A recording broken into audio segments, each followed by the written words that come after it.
السلام علیکم ویورز، میں شکیل آپ کو اپنے چینل شکیل پردیسی ولاگز پہ خوش آمدید کہتا ہوں۔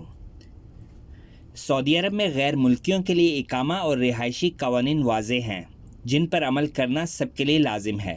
آجر اور اجیر کے حوالے سے بھی قوانین موجود ہیں، ان سے آگاہی ضروری ہے۔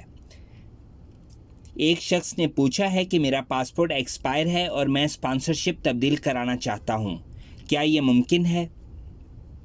جوازات کا کہنا تھا کہ کفالت کی تبدیلی کے لیے لازمی ہے کہ پاسپورٹ کارآمد ہو۔ ایکسپائر پاسپورٹ کی صورت میں کفالت کی تبدیلی یا دیگر امور کی انجام دہی ممکن نہیں ہو سکتی۔ واضح رہے، پاسپورٹ بین الاقوامی سطح پر اہم سفری دستاویز ہوتی ہے جس سے پاسپورٹ کے حامل کی ملکی شناخت ممکن ہوتی ہے۔ اس لیے بیرون ملک مقیم افراد کو چاہیے کہ پاسپورٹ کی ایکسپائری سے قبل اسے تجدید ضرور کرائیں تاکہ کسی بھی ہنگامی صورت میں مشکل کا سامنا نہ کرنا پڑے۔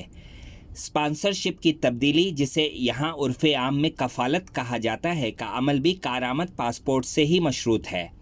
اگر کسی کا پاسپورٹ ایکسپائر ہو تو کفالت کی تبدیلی نہیں ہو سکتی۔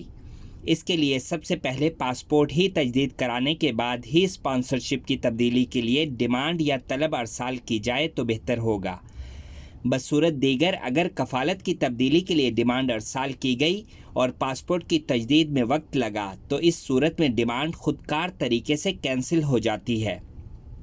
جوازات کے ٹویٹر پر ایک شہری نے سوال کیا کہ میرا فیملی ڈرائیور چھٹی پر گیا ہوا ہے، اس کا اقامہ ایکسپائر ہونے میں 1 ماہ سے کم مدت باقی ہے، کیا خروج عہدے کی مدت میں 1 ماہ کی توسیع ممکن ہے؟ جوازات کا کہنا تھا کہ خروج عہدے کی مدت میں توسیع کے لیے لازمی ہے کہ اقامے کی مدت میں کم از کم 90 دن باقی ہوں۔ اگر اس سے کم مدت ہوگی تو خروج عہدے کی مدت میں اختیاری توسیع نہیں ہو سکتی۔ واضح رہے کہ یہ سوال کرونا کی وجہ سے دی جانے والی شاہی رعایت کے حوالے سے نہیں ہے۔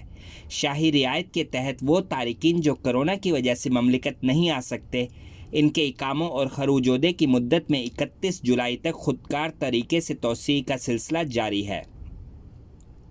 محکمہ جوازات اور نیشنل ڈیٹا بیس سینٹر کے اشتراک سے یہ کام ابھی بھی جاری ہے۔ اس خصوصی رعایت سے وہ تمام تارکین مستفید ہو رہے ہیں جو 2 فروری 2021 سے عائد ہونے والی سفری پابندی سے متاثر ہوئے تھے۔ اختیاری توسیع وہ توسیع ہوتی ہے جو فیس ادا کرنے کے بعد اقاموں اور خروج عہدے کی مدت میں کی جاتی ہے۔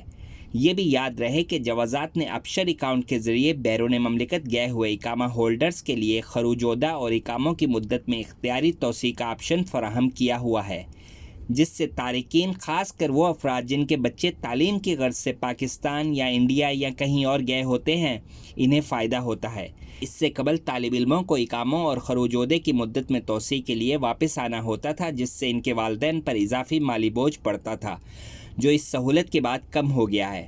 اس اپ ڈیٹ کے ساتھ اپنے میزبان شکیل کو اجازت دیجیے۔ اپنا اور گردنواں میں سب کا خیال رکھیے گا۔ اللہ حافظ۔